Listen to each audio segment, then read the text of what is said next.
Hi friends, we're outside again because it's another really nice day out, and we're going to talk about AI and a lot of the hysteria that I think is happening around AI, but not the kind of hysteria that you think. If you're new here, I am Josh, a former registered stockbroker and financial advisor, and I have been down a rabbit hole of rabbit holes, man. Let me tell you, like, I have been watching so many videos about whether AI is a bubble, the investment side of it, the environmental side of it, all of that kind of stuff. I have been way deep. And I am seeing the same opinions over and over, and I'm not hearing a lot of evidence for those opinions. In fact, I'm seeing a lot of things that I think are very misrepresentative of reality. Like, for example, a lot of people are saying the true fact that AI and investments in AI are contributing basically all of the GDP growth. Like, if not for these investments in things like data centers, we would have almost no GDP growth. So people hear things like AI is contributing to 92% of GDP growth this year, and it's like, whoa, AI is 90% of our economy. Our economy is all AI. But no, it's not 92% of our economy, it's 92% of the growth. So that's one of the many things that I think is being misrepresented here, and there's just so much negativity around AI. I think because a lot of people don't like the things that have been created with AI, they don't think they're valuable, and I think that's fair. I think AI companies are making things that are profitable. That's kind of their whole thing. They're trying to make a profit. They're not necessarily trying to change the world for the better. That's what OpenAI was supposed to do, since it's technically a nonprofit. Is it even still technically a nonprofit? Are they pretending that they're a nonprofit anymore? I don't know. Anyway, we're gonna go for a nature walk, and we're gonna talk all about it. And first up, I have to give what I think is unfortunately the saddest example of AI hysteria, like this AI negativity. And I do want to be clear, I'm not some kind of like, AI positivist that thinks it's just gonna change the world for the better and we're gonna live in a utopia or whatever. Like, I don't think that. I'm trying to give you between these two extremes of people who think AI is gonna change the world and just be this super intelligence that takes over the world versus the people who think that it's going to destroy the world. I don't think either of those things is probably true. Whatever happens is probably going to be somewhere in the middle of those two. And even if AI did destroy the world, how long will that take? Will it take 200 years or will it take 10, like some people seem to think? I don't know. So the saddest example of this AI hysteria that I've seen is, unfortunately, my dude, Hank Green. Like, I've already made 2 videos. You may or may not have seen them. One was about his first video about AI and about how he was changing his portfolio to basically divest away, or at least diversify away from these large AI companies, which he's referring to all tech companies as AI companies, even though that's not true. For example, Apple gets half of their revenue from iPhones, which famously do not have any useful AI on them. Apple has not produced anything of genuine value in the AI space. So can't really call them an AI company. Also, Google gets most of their money from ads, etc. So yes, Nvidia is mostly an AI-based company, but the rest of them, I don't know if you can really make that claim. We're almost in the nature, I promise. We've got power lines right now, but we're almost in the nature. It's gonna be really nice. I can actually already hear the birds singing. Look at this kind of sort of nature with some human stuff also on it. Okay, and the second video from Hank was about whether the AI industry in general is in a bubble. And we're gonna define what a bubble is in a second because I feel like it's very important. So he shows this image, right? I'll put it right here. This image that looks suspiciously like a bubble. Oh my God, I wonder if it's because it circles. It's about all this mutual investment, this circular investment that's happening in the AI industry. And a lot of people are taking this as like a bubble mechanic, like, oh, this is clearly a bubble because these companies are investing in each other. The more I think about it, the more I went down this rabbit hole watching just tons of opinions from lots of different people, the more I feel like that is such a flimsy argument. Like, if companies investing in each other and sharing the stuff that they are good at doing with each other is a bubble mechanic, then you could argue that like a free trade global economy is a bubble. Like, everyone's always trading with each other and getting these mutual investments, sharing the things that they're good at, whether it's cheap labor or raw materials or whatever. Countries are always investing in each other. Companies are always having these mutual relationships. That is completely normal. And honestly, I feel like the reason why this image is freaking people out so much is just because it looks like soap bubbles, like a bubble with more bubbles on it. It looks kind of like soap bubbles. I don't know, honestly, but like, I, in my professional opinion, just do not feel as if this is indicating a bubble here. If anything, it could be a good thing because it looks like these companies are kind of playing nice with each other and not just competing and keeping all of their IP to themselves, like NVIDIA is sharing their chips, for example, with OpenAI, instead of just keeping them to themselves and training their own models to compete with OpenAI, which you do want some competition, but you also don't want so much in this situation that you start stifling progress. Morning. Not me being a YouTuber in the wild. That's always awkward. I didn't think I'd run into anybody. It's a Friday morning at like 10 a.m. The third video from Hank Green, and I think honestly the worst. I haven't made a response video to this. This is kind of that. He just makes claims about AI that are so completely incorrect. And this time, like, in the previous videos, I had kind of given him a pass because it was like, okay, he's talking about business and finance here. This is not his wheelhouse. This is not his lane. And he even says at the end of the second video, like, maybe I should stay in my lane. I don't know, because like, I don't really know about this stuff. He says he doesn't know about this stuff, but then he says a bunch of things about this stuff. And of course, people are gonna be like, oh no, you're smart, Hank. I understand your disclaimer, but I'm still gonna listen to a lot of things that you say here because I think that you're a smart guy and I want some good opinions, whatever. But like, some of the things that he's saying are so incorrect. And one of them, I had such a moment when I heard this, when I watched this last video of his. He talks about science, and not just science, but cancer research. So for those who don't know, Hank Green is a scientist. He's made science education content since I was in like middle school, maybe high school, maybe middle school. I don't know, for like 15 years, this guy has made science education content. And he recently survived cancer. So you would think that this guy is really well appraised on what's going on in cancer research, right? But he makes this claim, and I'm just gonna play it for you. I'm just gonna play it. Here it is. And AI has done some novel work in math. I wouldn't say that it's made any novel breakthrough. That's not my area of expertise. I can say with confidence that it's not made any novel breakthroughs in cancer research. No significant breakthroughs. No significant breakthroughs. And if you watch my last video, you will know that science in general, biotechnology, research in the biotech fields, biology, fundamental biology, all these things, has been hugely advanced by AI for years. Machine learning has given us stuff like AlphaFold that told us how every single protein is folded. That is hugely useful to every single bit of biological research that has to do with proteins. And you know, if you know anything about biology, you'll know that life is built with proteins. So it's basically all of it. It's basically useful to every single field. And then there are things like Deep Lab Cut, which I mentioned in my last video, that labs I've worked in previously have used. Oh yeah, I'm also a former neuroscience researcher. If you're new here, you might not know that, but that was most of my last decade of my life. Worked for like 6 or 7 total years in neuroscience labs doing research. So I also know quite a bit about science and research that is being done. So I looked this up because I was like, that claim does not seem right to me. I know that there have been at least some advancements that have affected cancer research, but what about specifically cancer research? Because to be fair, AlphaFold, Deep Lab Cut, these things are useful for cancer research, but they're not specific breakthroughs in cancer research. So I Googled it, and oh my gosh, there have been so many advancements in just like the past month in cancer research that were driven by AI. There is literally already a cancer drug in clinical trials now that was discovered with AI. In 2 years, it took them to get all the way to a clinical trial, and it is showing promise in that clinical trial. So there's at least one drug that is on its way out. There is another collaboration between Google and Yale to basically use scaled up LLMs.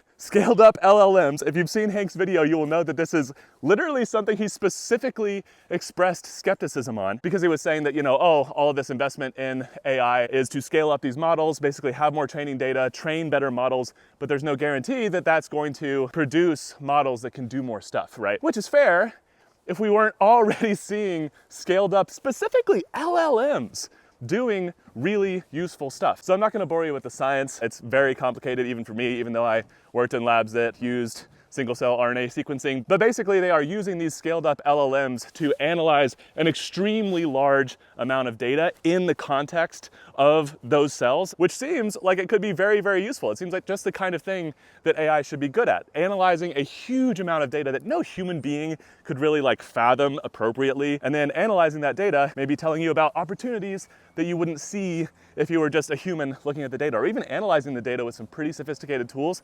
Pattern recognition has been what AI has been the best at. And in this collaboration, they actually showed that you can use it to find novel things. They've already used it to find, I think it's a factor that indicates that a tumor is there. Anyway, they have already used it for something useful. This is published, well, in bioRxiv, so it's technically a preprint. But anyway, point being, this is from like a couple of weeks ago.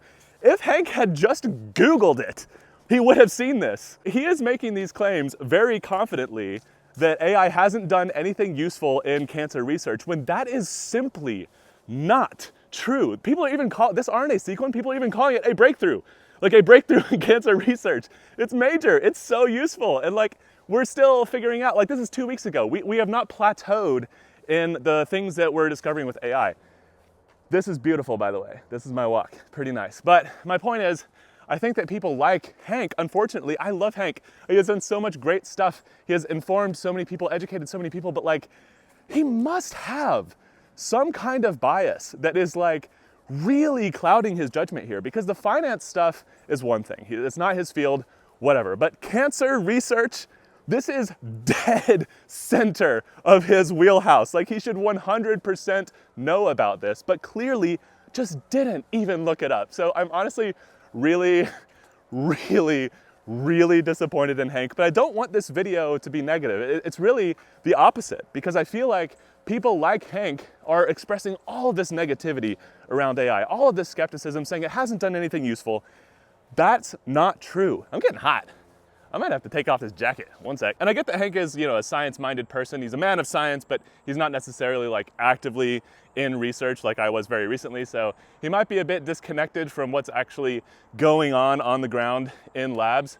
But like, dude, AI has been so useful to science. It has already been so useful to science. And in just the past couple of weeks, we've got more evidence that AI is going to continue giving us really cool advancements in even specifically cancer research, which he said there was no breakthroughs in at all so far, which is, again, completely false. But I don't just want to talk about Hank here. I did need to sort of get that off my chest. I also, by the way, did try to send him an email. I found 2 emails for him online, and I tried to send him some references to say like, hey dude, no, cancer research has been advanced by AI, and also these financial things are wrong. Like, for example, he had this claim about PE ratios being super high. It's just not true. Like, NVIDIA's PE ratio being super high, it's just not true. So I tried to give him all this information. I tagged him a bunch of times, Instagram and TikTok, in these videos where I was talking more about the financial side of things, and I haven't gotten anything. It might just be because my channel's not big enough. I realize he's a busy guy, very hard to get his attention. So might be lost cause, but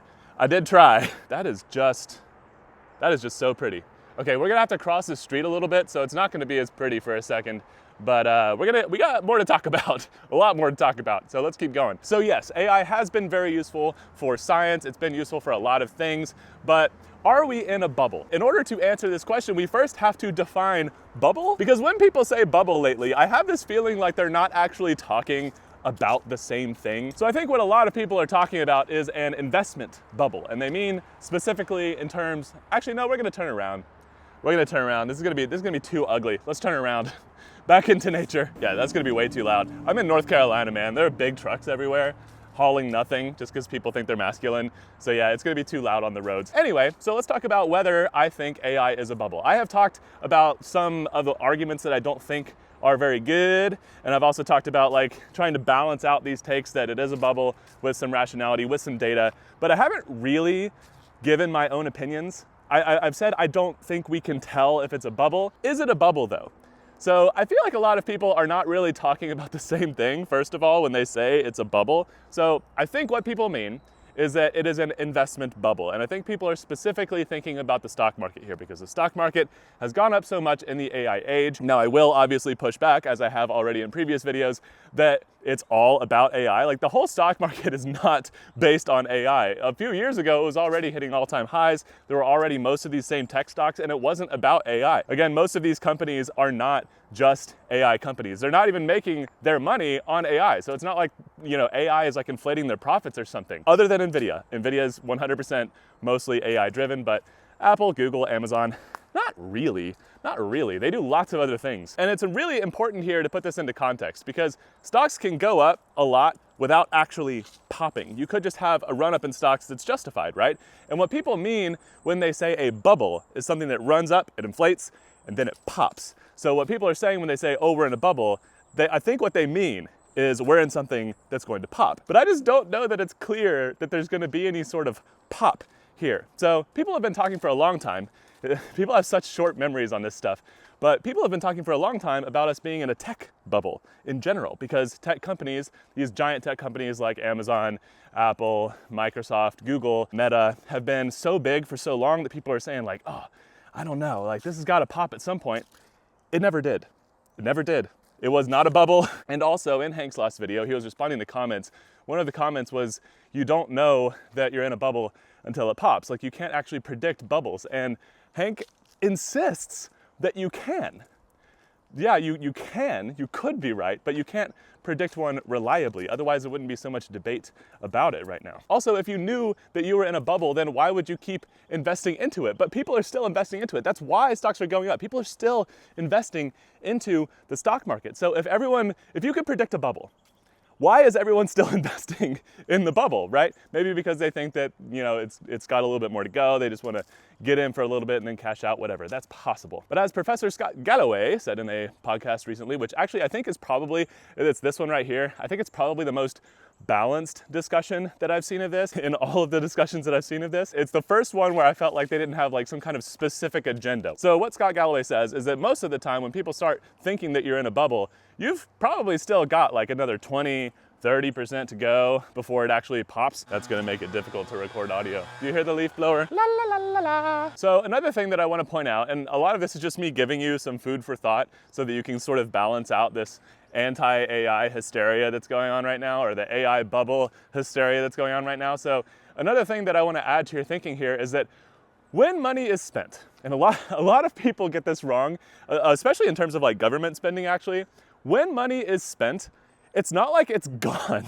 Someone took the money. Like when you spend money on services or goods or something, it's not like that money evaporated. It's in the other person's hands now. So say NVIDIA gets a bunch of money for these data centers and stuff. Like you could argue that, oh, maybe we're overbuilding data centers. Maybe these big companies like, I think Google and Amazon and Microsoft are the ones building the most data centers. If they decide all of a sudden, oh crap, we have built too many data centers. We don't need any more data centers. We don't need any more chips from NVIDIA. It will hurt their earnings in the future, but it doesn't mean that NVIDIA's earnings weren't valid. They're still today making so much money. I've said this so many times, but I still feel like this is just not how people are. This is so freaking pretty. Fall in North Carolina is the best season. Fight me on it. If you're in North Carolina, fight me.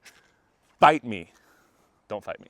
GERP. So when there's all this spending on AI, it's not like that money is evaporating once it's spent. It's going somewhere else in the economy. Like construction people are being paid to build these data centers. The power, yes, is being used. So that's one that's a little bit different. Power is being used. And I have gone down rabbit holes too about the environmental impact of all these data centers and stuff and the human impact of the data centers. As you guys know, I'm a very ethically inclined investor. I like my money to be coming from good things. So not super jazzed about all of that, but you do, again, have to take this with a grain of salt. You have to balance this environmental impact with what the output could be of these things. Because like I've just said, AI has actually had a huge impact on science already. And we don't even have these scaled up things. Plus, the Yale and Google collaboration to create this RNA sequencing tool is a really good example of, it's a demonstration that scaled up AI, more powerful LLMs even, it's just an LLM, could be very, very useful for science. Like we could come out with some like insane drugs. Okay, if you want to be hysterically optimistic for a second to just counteract the hysterical negativity around AI, tools like this new Yale-Google collaboration sort of do imply that if we did enough, if we invested enough into AI and into biotech applications of AI, we could get some cures for some cancers. We've already got some diagnostic tools, some drugs that are showing promise. Like, this has only been in a few years. Only in a few years. And also, this is another thing I just have to add on the Hank thing, is like, I feel like almost when people are saying like, oh, there's been no advancements in cancer research, they're like, oh, no cure for cancer yet. We didn't just ask an LLM and it spits out the cure for cancer. But like, cancer is not one thing. There are so many different types of cancers. It's like calling pollution one thing. Like, yeah, it's the same result, you're polluting the environment, but like if you want to solve pollution, you gotta recycle better, you've gotta produce less, you've gotta stop dumping chemicals into the ocean, like air pollution, you've got sound pollution, light pollution. Like, there are so many completely distinct causes that like we're not just gonna get some cure for cancer. Like, oh, breakthrough, cancer is solved. You can solve individual cancers, or you might be able to create a drug against one individual cancer, but like, you're not gonna get like one big thing. And I'd also feel like this aha moment type of vibe that people seem to think that science has is just not true. Like, science is so incremental, and usually it is these little tools that come out that make things easier, that enable people to do other crazy things. And there are tons of examples of this. Like, RNA sequencing in general has told us so much about like how specific cell types express certain proteins, and that helps us drug those specific cells, like with, you know, GPCRs that are, okay, I'm getting way too into science, sorry. My point is that the incremental advancements in the tools that we use for science, things like this Deep Lab Cut or AlphaFold or this thing that the Google and Yale collaboration came up with, these are really important. And often these advancements are what actually allow us to make really big advancements later. It's the advancement in the tools that scientists can then go use to do really cool things down the line. But that will take years. So my last thing on Hank's last video here and his skepticism around whether AI is going to do good things for science is that science takes time. It takes years. Like, the AI boom, the big AI boom, is like freaking 3 or 4 years old. Give it a little bit of time. Give some researchers some time to do some experiments, publish some papers. It is so insanely unreasonable to think that science would progress that fast. Give it like 5 or 6 years at least. Like, a lot of these really, really high caliber papers that come out in things like, you know, journals like Nature, like the biggest things in the world, I can tell you from personal experience, they take like 6 or 7 years, even when you already have the tools, the review process, all of that stuff, it takes like 6 or 7 years. So to think that like you could look at the current state of AI and be like, bro, you haven't produced anything for science, is crazy. It is ridiculous, and Hank should know that. So I'm very disillusioned with Hank, but let's talk about more AI stuff, because I really wasn't trying to just talk about Hank this whole video. Other than the science stuff, you might be wanting to hear from me, a former registered stockbroker, financial advisor, finance guy, investor in the stock market.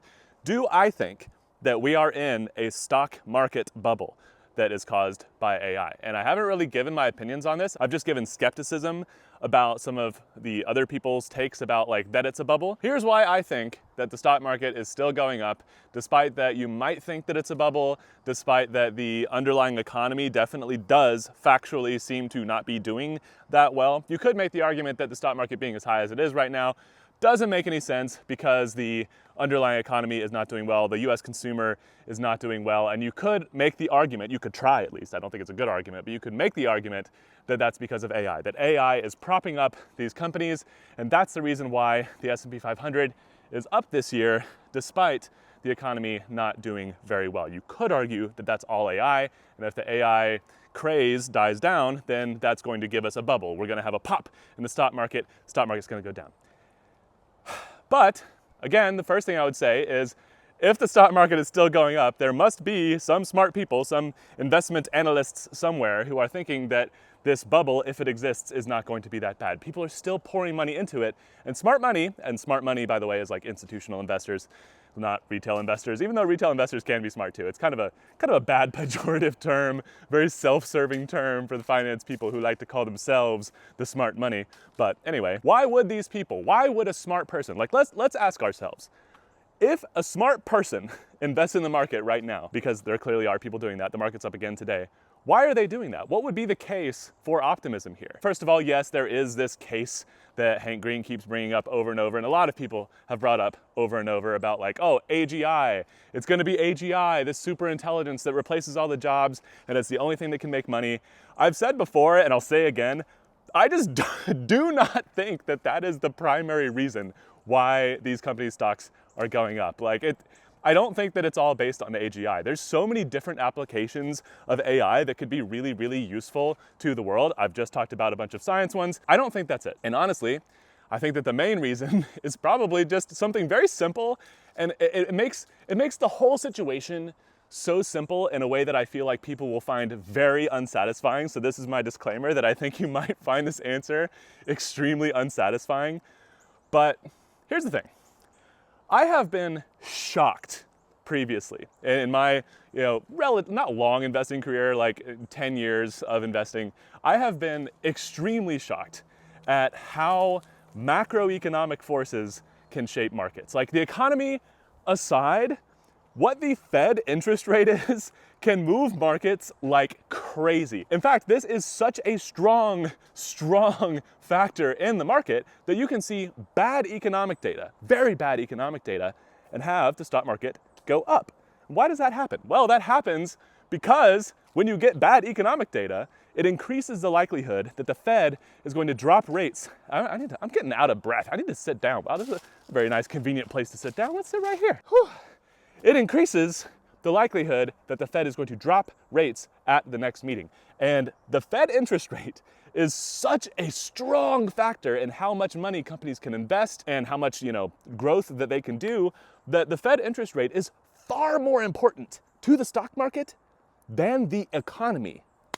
And I do realize, by the way, that a lot of people are going to hear that and they're going to say, that can't be true. There has to be something fundamentally driving the economy. You have to have a good economy, a strong consumer, all of that stuff to have a good stock market. And yes, but the thing is, when you lower interest rates, you can really stimulate the economy, the consumer, all of that stuff. So why am I telling you all of this? I'm telling you all of this because we are in a situation now with so much economic uncertainty that the Fed is probably going to lower interest rates in the very near future. I think the next meeting actually is like November 5th or something like that, so it's very soon.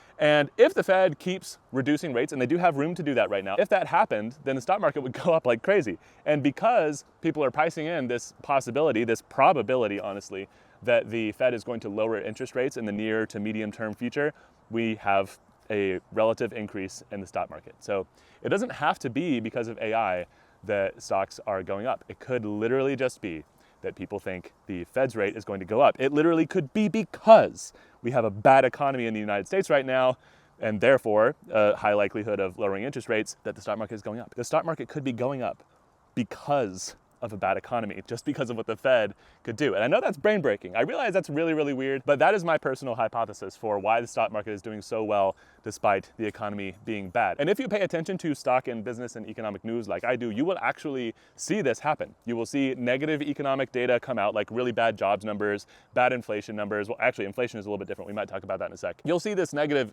stuff come out and the stock market go up as a result of that data.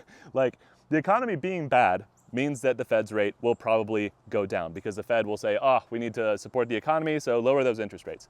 The reason that this hasn't happened yet is because of inflation. They have reduced rates, I think, one time, but the thing is, we still have like kind of stubbornly high inflation. It's between 2 and 3%, probably closer to 3. And that's the only reason why the Fed can't lower rates right now, because when you lower rates, inflation gets worse. They want to keep that inflation rate closer to 2%. And when you lower interest rates, you risk raising inflation even further. So that's the only reason the Fed hasn't done it so far, but they might, if the economy gets bad enough, have to do it. And honestly, we're on such a bad trajectory right now economically in the United States, particularly in terms of like employment, that they might have to do that in the near future. Like if our GDP started really slowing, then they would have to stimulate the economy somehow. So they would have to lower interest rates, or they'd have to put more money into the economy with, some fiscal policy. So anyway, this is getting kind of like high level, but that is my personal opinion on why the stock market is going up regardless of a bad economy. It's because when you have a bad economy, the Fed usually has has to lower interest rates. And when you lower interest rates, the stock market goes way up. Like, it is such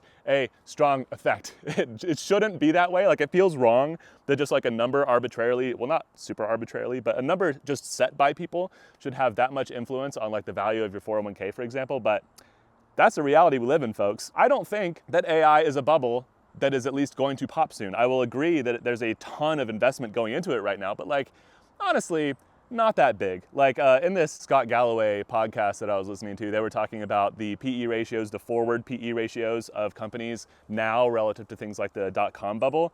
And it's like a fraction of that. I would point out that valuations among big tech, specifically these big tech AI companies, the valuations are very high, but they're not crazy high. I mean, if you look at like the Mag 7, you look at the average forward PE ratio, the 24-month forward PE, it's an average of 27 times forward earnings in the Mag 7 right now. Compare that to the year 2000, the height of the tech bubble.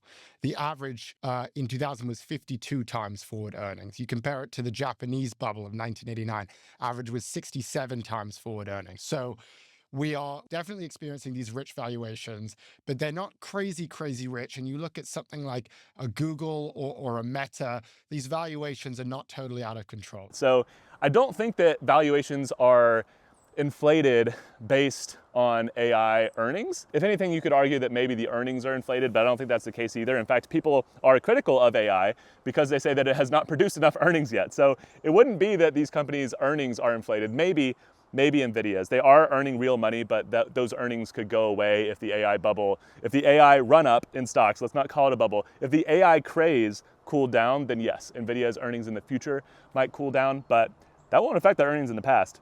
That money is earned. So anyway, just a bunch of thoughts here. And I think like we live in such a divided society at the moment. And I think that the most extreme takes are the ones that get out there. I don't think this, I know this. The most extreme takes are the ones that get the most attention. That is going to happen on the internet for, I mean, it might happen forever. I don't know if that will ever not be the case, but we need this balanced thinking to sort of get a more, representative view of reality. When people like Hank Green can be so, in my opinion, so off base, so wrong, and like seemingly not even trying to back up their claims with actual data, I think we're in a really weird place. I think we're in a place where there is, yes, some hysteria around AI changing the world, but there's also hysteria around AI being a bubble. Like there's clearly way too much fervor, I think. So that is my goal today. As one commenter actually said on a post about this channel,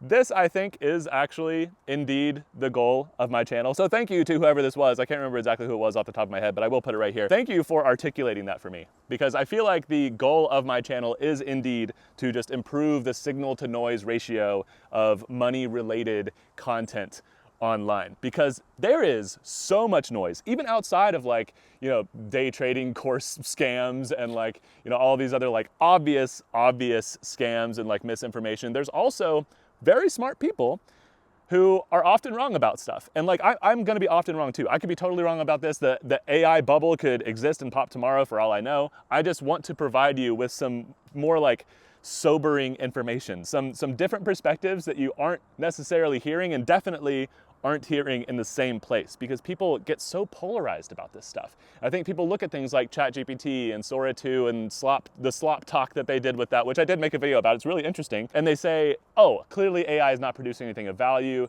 Clearly this is all smoke and mirrors. Like, I thought we were supposed to be curing cancer here. What the heck? But like, it can be both. It can be slop talk and curing cancer. Like there is currently today progress on both fronts.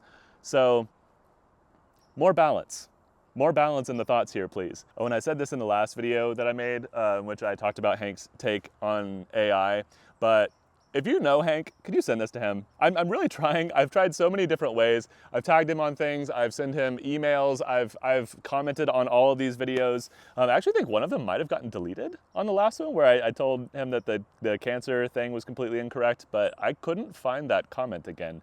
So it could be gone. I put another one. I don't know why it would have been deleted. Maybe it's just that I couldn't find it, but I don't know. Anyway, It's really nice outside. I think you should go outside if it's nice and safe where you are, because being outside is good for human beings. Also, what's really, really good for YouTube channels is when you subscribe to them. In fact, I have seen that subscribing is the biggest thing that makes the fruit go up. So if you want people to see this video, if you feel like the content in it is valuable, the biggest thing you can do is subscribe. And if you are already subscribed, the biggest thing you can do is just click like, put a little comment, tell me what you think, and share this somewhere. Share this channel with people. We are actually almost at 1,000 subs, so that would be really, really cool to finally get to 1,000 subs. We're actually more than 2/3 of the way to the first tier of monetization, so it could be the case in the near future that this channel makes its first cent, and that would be cool. That'd be really, really cool. So subscribe, put comments, blink all YouTube buttons, basically, and I'll see you in the next one with probably more thoughts on AI. I don't know. There's so many money-related things to talk about with AI, but I don't want to talk about AI all the time. So if you have other topic recommendations, let me know in the comments. Anything you want to know about money, let me know. Bye, friends. See you in the next one.